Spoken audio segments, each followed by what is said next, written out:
కిషన్ రెడ్డి అంటే సౌమ్యుడు, అన్ని వర్గాల ప్రజలకు బంధువు, పేదలకు పెన్నిధి, ఆప్తులకు అన్నార్థుడు, అందరినీ ప్రేమగా పలకరించే నాయకుడు. వ్యక్తిగత జీవితంలో మహారాజు, గుణంలో ధనవంతుడు, తెలంగాణ ప్రజల కోసం ఎంతదాకైనా పోరాడే ధైర్యవంతుడు. రాష్ట్రానికి పెద్దన్నగా ఎంతో చేశారు. అభివృద్ధిలో ఇసుమంతైనా వెనకడుగు వేయలేదు. కరోనా విపత్కర పరిస్థితుల్లో బాధితులకి తగిన వైద్య సాయం అందేలా చూశారు.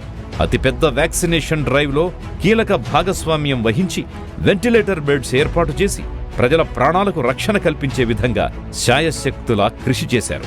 Nallakunta fever hospital, Nampally area hospital, Erragadda ayurvedic ఆసుపత్రులకు అంబులెన్స్లని సమీకరించి ప్రజలకు వైద్య సేవల్ని మరింత అందుబాటులోకి తీసుకొచ్చారు. బస్తీలు, కాలనీల్లో కమ్యూనిటీ హాల్స్, గ్రంథాలయాలు, పవర్ బోర్డ్స్, పబ్లిక్ టాయిలెట్స్ వంటి అనేక సదుపాయాలు కల్పించారు. ప్రభుత్వ పాఠశాలలకు నూతన భవనాలు, అదనపు తరగతి గదులు, టాయిలెట్ల నిర్మాణంతో పాటు ఫర్నిచర్ తదితర మౌలిక సదుపాయాలు కల్పించారు. అబ్ కీ బార్ మోదీ సర్కార్ అని భారతదేశం మొత్తం నినదిస్తోంది.